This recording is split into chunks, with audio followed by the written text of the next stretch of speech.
You are listening to the Think Brick Australia podcast. Think Brick Australia represents the clay, brick and paver manufacturers of Australia. Brick by brick, our podcast will discuss technical information and architectural case studies with special guests. I'm your host, Elizabeth McIntyre, the CEO of Think Brick Australia. On today's podcast, I've really been looking forward to speaking to this architect. They've been collaborators with the industry for over 10 years. They have helped us create new standards for our products, and it really gives me immense joy and delight to welcome David Welsh from Welsh Major Architects here today. Thanks, Elizabeth. Thanks for having me. Is it really over 10 years? It is. Oh, my goodness. That's showing my time more than yours. Oh, you think? David, before we get talking and thinking a little bit more about bricks, and I do want to explore roof tiles because you were one of the first architects that started putting vertical roof tiles on a building. I thought you might want to go there. Yep. Tell us a little bit about your childhood growing up. Yeah. Well, I grew up in the northwestern suburbs of Sydney when it was right at the very edge of the city back then. And I remember growing up when we had just paddocks around the back of our house. It was amazing. We just roam around the paddocks. There was a council ranger who was there to look for wild horses rather than dogs. It sounds like we're out in the Wild West. But you wouldn't, Northwest Sydney's quite a different place now.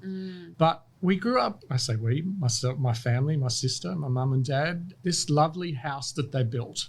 And it just had some really remarkable features that I sort of subconsciously took in as a kid. And then very recently, maybe 3 years ago, my dad sent me an email out of the blue and said, "This is our house." It was designed by Nino Sidney, who was an architect who did a lot of work for Lend-Lease back in the day, probably most famous for the Beachcomber houses. Okay. And suddenly it was like, wow, suddenly a lot of years later it all made sense that these little qualities about the house that I grew up in were actually designed by an architect, which was quite a rare thing for most houses in the suburbs. And when you say that they built it, they've obviously commissioned an architect or No, it was a project home. Okay. So that was one of my earlier fond memories as well, going around to the project home villages in Thornley and Carlingford and all those places, looking at the Pevitt and Sevitt houses and the civic homes and these early Lend-Lease ones as well. And for the first 15 years of my life, I was growing up in an architect designed home and I didn't even know it. Oh. And then so when did you know, so your parents weren't architects and they weren't builders? They weren't, no.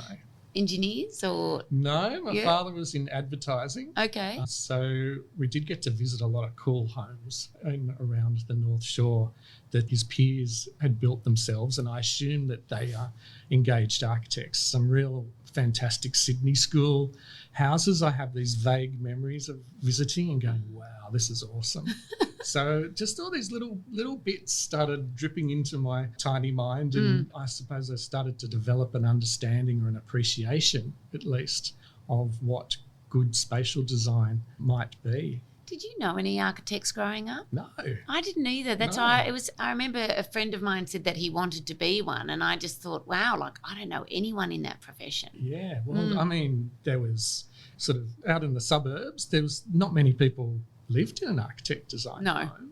We didn't know it, but we did. It wasn't really a profession that I really understood existed until studying art at high school. Okay, so talk to us about this. Yeah. So you had to do the written component of art at high school, and we were told by our art teacher that we were going to be studying architecture and sculpture. And so suddenly the art textbook was thrust in front of all of us, and we were given a crash course in architectural history, sort of starting from very early sort of pre-Christian BC times, looking at the city of Persepolis and looking at classical architecture and neoclassical architecture. And then I think the book ended at the Sydney Opera House, so it sort of stopped in 1973. And were you a drawer or a painter? I was a painter. Wow. So still do occasionally. So I think just the painting was something that I remember doing my major work in oils And you have to kind of break things down to get things to work. And you start to look at the components and the way things or images get put together. And I think that process is something that is stuck with me perhaps, and it's something that I've carried over into my professional life now. Really so just indulge me a little bit. So when you're saying about breaking things down, is that because of the nature of the paint, of the oil, and then how you... Yeah, the texture of the paint, the things that you have to thin it out with or thicken it up with, the amount of paint that you use on a surface. I remember I was looking at a few different artists and the way that they painted a folded sheet, or the way that some material falls on the body. And you look at the shadow and the light play. And some artists, I think I was looking at Manet perhaps, I can't remember, but 5 or 6 different colours are there in the shadow. And just, I remember working that out, going, wow, that's amazing. I was just thinking white sheet, shadow, grey, something like that. How does oil paint differ from others? Like... There's the material qualities and the texture and the way it's applied. Yes. The fact that it takes weeks and weeks to dry right. is something that makes you approach it differently. Okay. The colours are different. Like those beautiful, big, vibrant...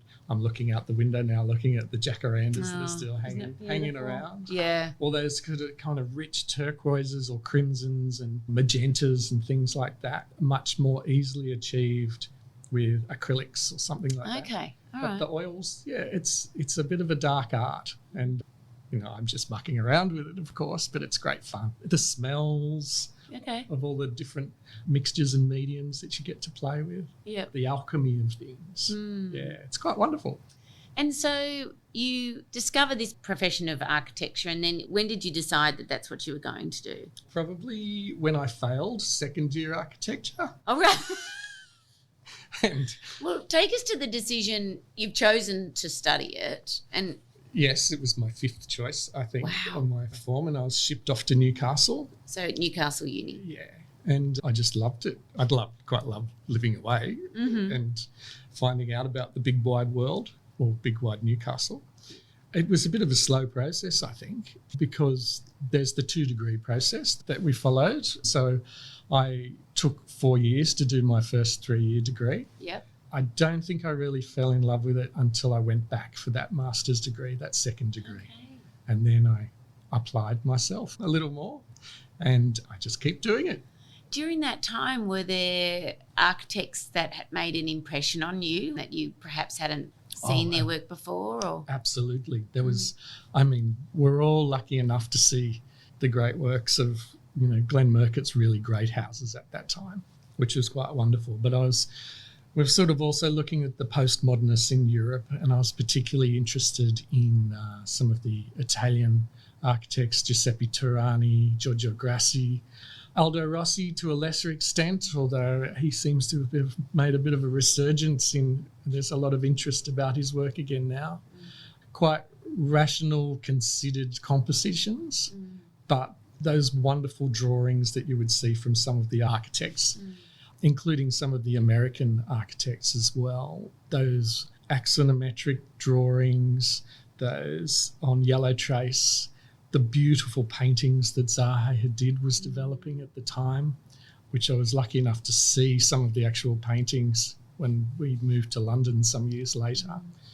There was a real consideration of the composition of buildings, and that was so inspiring and so wonderful. And during that time when then you were studying, did you travel? Because that seems to be a common theme.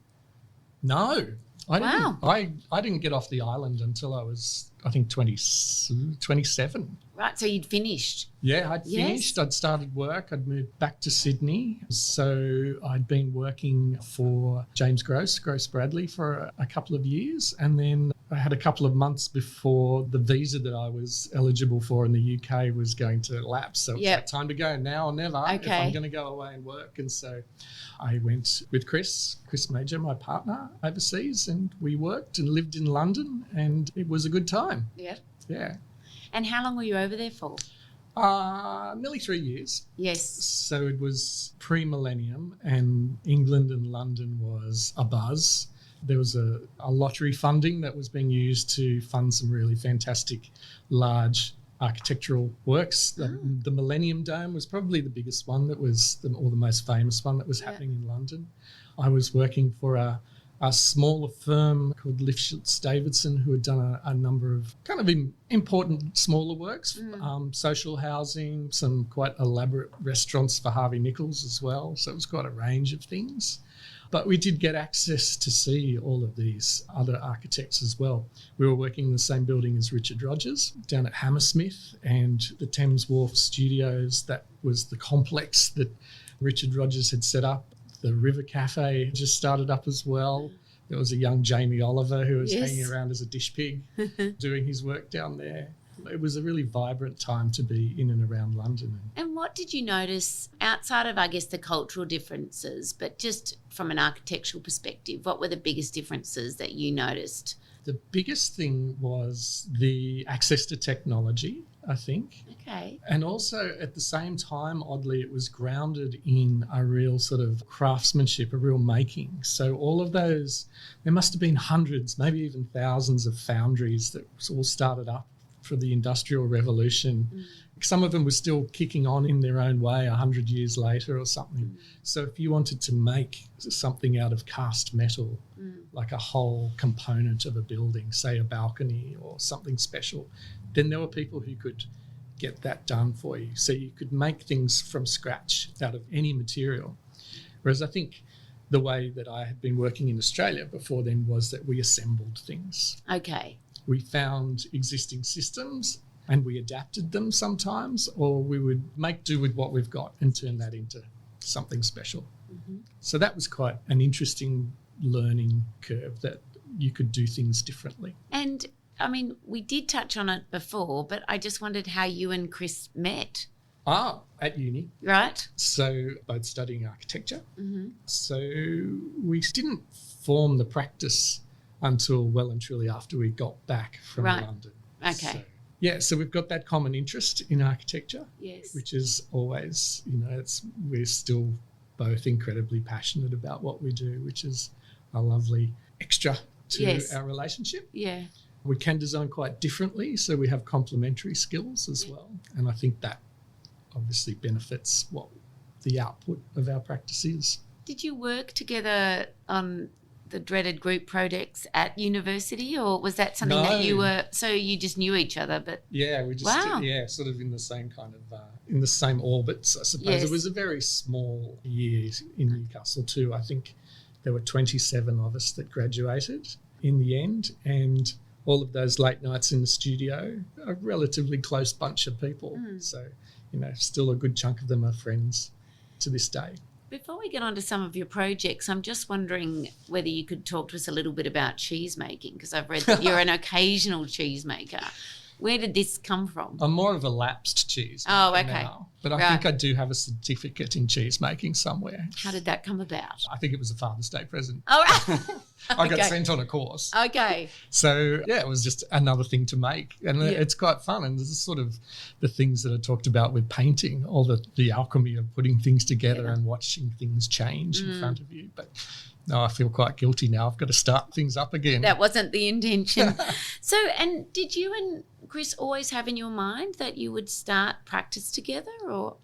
No, we didn't. It sort of didn't fall in our laps so much, but the opportunities arose. Our early projects were for friends, really.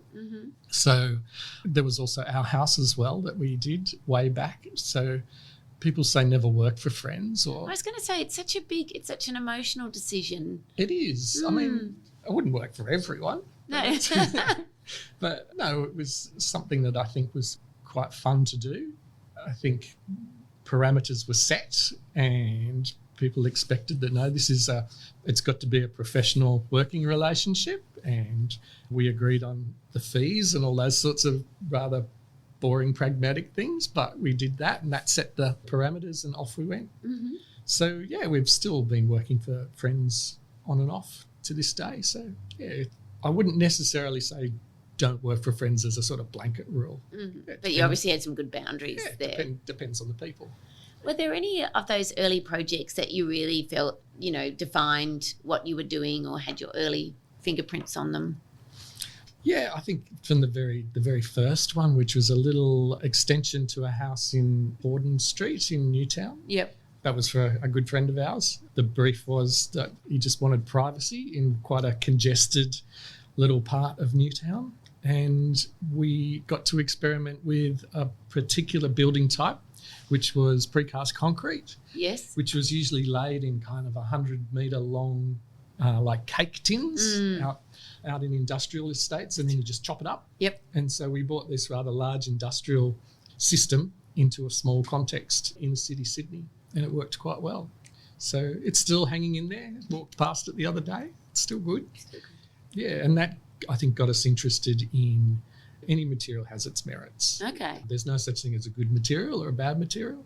They've just got their limits, and some are appropriate for a particular condition. And so, yeah, as each project came up, we'd like to say that we're not dogmatic about our material choice or the way we approach things. Some things lend themselves to the circumstance, and then we sort of find out, we have those little leads that occur, and then we follow them down a path and see where the architecture ends up. Because one of obviously the first projects where you caught our eye was the house with tiles on it, and I think that led you then, I think, to writing the brief for another competition. It but did. Maybe just we won't spend too much time on it, but how did that come about, and why were tiles the choice there? Well, its context is Haberfield, which Yes. is the garden suburb of Sydney, or one of them. So, I mean, when you fly into Sydney, two of the things you notice are the terracotta roofs and the green trees, and that really rich combination of colours and materials. We wanted to extend this house in a conservation area. We wanted to do it in a contemporary way. And what appeared as a quite restrictive list of things we could and couldn't do, very particular about the materials that you could use, roof tiles or terracotta Marseille roof tiles being one of them. We saw that as an opportunity to just run with. So we just used it on the roofs, on the walls, in as many different places as we could. Because it's amazing projects like that one have, I guess, created this demand for us to put fact sheets out for other architects to do that with vertical tiling. Yeah. And it was funny because we could see there were examples of vertical tiles around. Pizza Huts, old Pizza Hut restaurant. Oh, it's true. So we knew it had happened before, and I think there was a few, maybe Enrico Taglietti might have used some tiles on walls or some facade components in Canberra in the past. So we knew it could be done, but we didn't know how. So we got in touch with the various manufacturers, and we did come across some technical consultants who had worked on Pizza Huts in the 70s. I didn't know and that. they said, it's really easy. This is what you do. Wow. The builder got on board, and it was quite a cost-effective, quick way of cladding a building. Yep. And in a material that just ages beautifully as well. And then just now probably looking at some of your more recent projects and obviously doing so well in the awards. What is it about brick that you enjoy designing? Brick is a complicated and simple material at the same time. It comes back to that idea of assembling buildings. Like, it's a basic component that can be put together in a myriad of different ways. But then when it all comes together, that kind of alchemy happens again, where you can get a really sculptural, wonderful surfaces. The quality of the brick assembly system is part of it, but there's also the material, the earth that it's sourced from as well. We all know the phrase to touch the earth lightly, that sort of beautiful sentiment of being responsible and respectful for the environment in which we build. But perhaps we should be more thinking about of really engaging with the earth, and, really respecting and becoming part of the environment that we build upon. And what better material to do that with than brick, which is of the earth. And that's something that I think, in particular in the house that we did, the Seagrass house, where we saw some colours of the local environment, and then the brick growing out of that environment was something that was quite poetic and quite special. And it sits so beautifully, and again, it does lightly touch, although there's presence about it, but it's not intruding. It's very much growing out of the site, we like to think. It's built on a sort of terraced platform of brick, which are almost the same colours as the earth around it. And it's going to age beautifully. I'm looking forward to seeing how that goes. And talking to the clients on and off as we do, they're sort of just falling more and more in love with it, which is quite lovely. And just in terms of the concept and creation of that, and the collaboration obviously with your clients, but was the material choice obvious from the beginning or? Yes. Okay. Because there's another more pragmatic component to it as well, in that it's in a flame zone. Yeah. So it's a bushfire zone. Mm. So that starts to lend itself more to masonry construction. There's other ways to do it as well.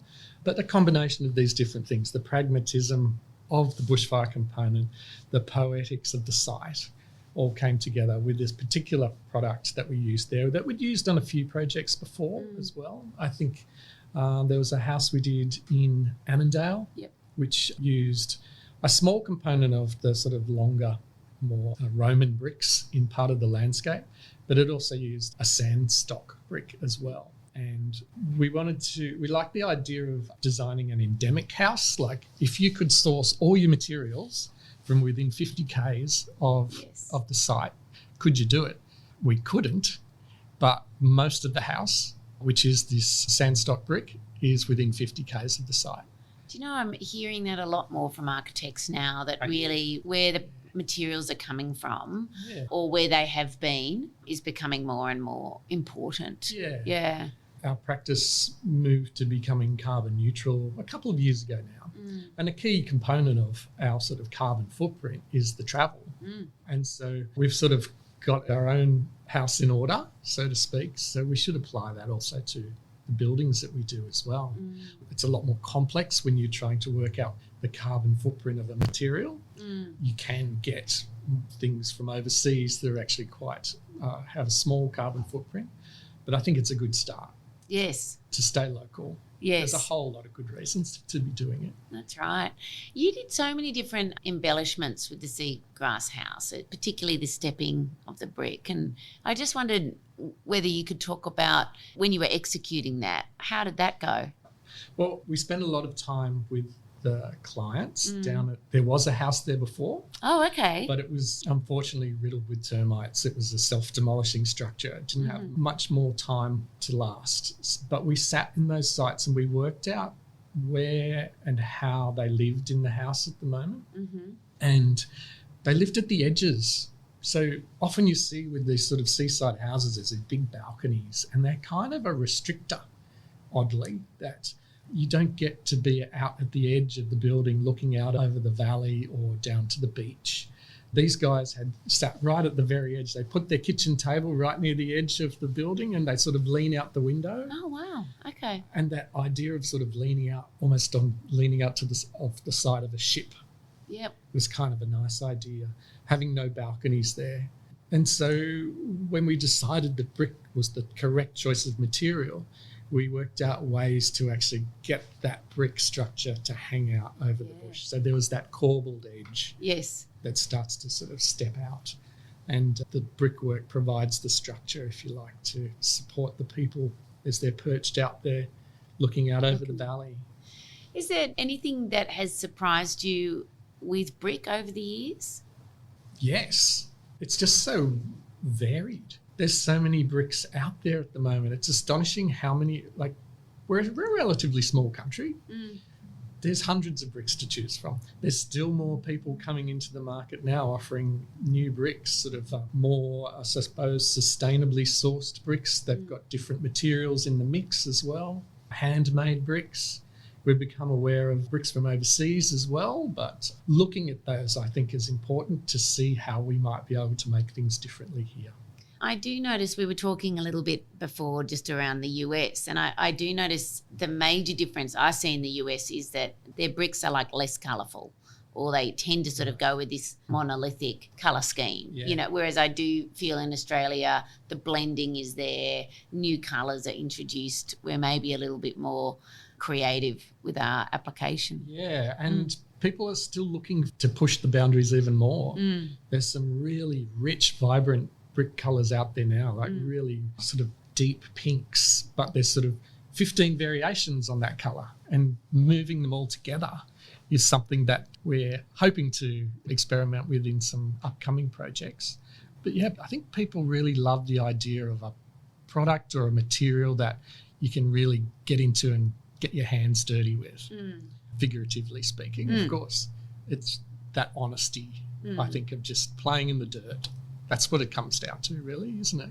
There's something nice about that, don't you think? There is. I think, a lot of people sort of say that with bricks and roof tiles that, they've all been handled by human hands. Yeah. And I think it is a nice thought, when you think about it, just brings that humanity to it in a very subtle way. Yeah. And even because I remember going out to one of the brick factories and seeing some of the robots that are used in the process as well. They're pretty cool. But there's a smell too. It's a really wonderful, earthy smell to the bricks. And there's so many different characteristics that come through there. There's just lots of different qualities combined into that one little construction unit. And having been in the industry now for a period of time. Thank you. And you've sort of alluded to a little bit around what you're doing to keep things carbon neutral, and we've probably gone over some of those aspects. But what sort of advice, or what would you hope to see in the profession in the coming years? What advice would you have to young architects that are just finishing now their studies? I think our environmental responsibilities have been, I think we've talked about them, but we've essentially skirted around them by and large. I think it's more important. It's embodied in our younger architects, I think. When I was going through, it wasn't really taught or considered. I think recent graduates have a better understanding of our place in the world and our carbon footprint, and as architects, what effect that might make or that might have. I think that would be my main piece of advice to anyone sort of coming through at the moment. Be true to those environmental standards that you hold dear. Don't let them go, because that particularity is going to lead to somewhere special. It's going to lead to better architecture. It's going to be difficult, but I think it's quite an exciting sort of threshold that we're all standing on, that we can make things better if we consider the environmental footprint of what we do at the very core of our design process. And you've talked a little bit about some of the projects that you've got coming up. How is your design approach? Has that changed much?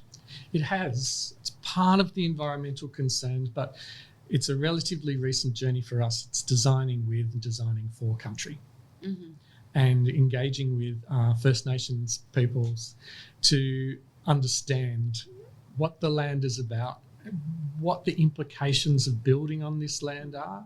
There's the cultural repercussions of what we do. It's a conversation that we've only just gone on. There's heaps of questions being asked of us. We don't have any real answers yet, but we've found it to be quite exciting. And I can't believe that I've got to my age that I am and haven't really engaged with First Nations people, their cultures, the generosity that we've been shown from the people we're working with at the moment, just telling us about the plants, the trees, the seasons, all these things that are, there's tens of thousands of years of knowledge there, and we haven't really acknowledged that until now. I couldn't agree with you more. And I was speaking with a colleague actually, and we were actually talking about the awards. And, for me, it's been a similar kind of journey in the sense of why wouldn't you not collaborate, acknowledge. I really enjoy learning from it. And then having travelled around the country a lot during COVID, just seeing that this culture actually knows how to deal with, fires. They dealt with them pretty well, and they know how to deal with the comings of the seasons and what the different signs in nature mean. It almost is like, why haven't we asked them? But I do feel that for our generation in particular, we just were never taught that when we were younger, whereas I see in my own children there's a real emphasis on it, and I think it's wonderful. But we weren't really taught much about it. Nothing at all. And what we're learning now, it's within the last 18 months. It's really, really recent. It's terrible that it's taken this long, but it's fantastic that it's happening. And I remember one of our favourite friends is Yvonne Weldon, who does these beautiful Welcome to Countries. And I think it was back in 2019. And she was talking about, I think we'd called the awards Down to Earth, but how clay was from the earth and how much it meant. And I just thought it's so significant, you know, and it was wonderful that she was able to shine that light on it for me. Yeah. The different ochres and colours and meanings behind things, and the way things change from, you know, not from, say, from Sydney to Melbourne, but say from here to 5 kilometres away or down towards the river, things change, and people are aware of these subtle changes and the different seasons. And where we live and work is there's traditionally was looked at as 6 seasons in a year. Yes. Which is kind of cool. So just all these things that we're finding out. We hope to get a chance to sort of walk local country too with some of the elders very soon. We've had a few chats with different people, and just the openness with sharing all this info. It's so amazing. It's humbling too, isn't it? It is. It's quite a generous thing to offer after the terrible things that have happened in the past. Absolutely. Yeah. Well, David, I've really enjoyed this conversation. We're now just going to go into a little bit of a rapid fire questions. Okay. All answers are acceptable. No bad answers. No bad answers. Reading the news, a newspaper or online? Online. Handwriting or typing? Oh, handwriting. For sketching ideas and concepts, would you use a pencil, pen or an e-pen? Oh, I'm liking the e-pen at the moment. Okay. Yeah. Do you like to read books or listen to audiobooks? Books, that's easy. What is important to you, style or substance? Substance with style. Coffee or tea? Coffee. TV shows or movies? Oh, it's good to be TV shows at the moment. Okay. Yeah. Antique or modern? I like a modern antique. Call or text? Text. Travel back in time or into the future? Gee, no, I think I'd go back in time. Exterior or interior? Exterior. That's a tricky one. Video games or board games? Video games, but they have to be kind of as near analog as possible. Form or function? Form. And with relation to design, complex or simple? Simple, but it's a pretty complex thing to get to simple, isn't it? I think we all agree with that. Yeah. David, thank you so much for joining us and for everything you've done for the industry and to constantly stimulate us and provide us with different ways to try new things. Oh, thanks, Elizabeth. It's been fun. Thank you.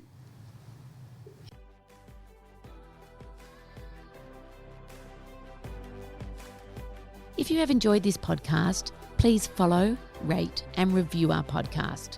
We are always looking for new ways to think brick. If you have an idea of what you'd like to hear about, there's a link in our show notes to let us know.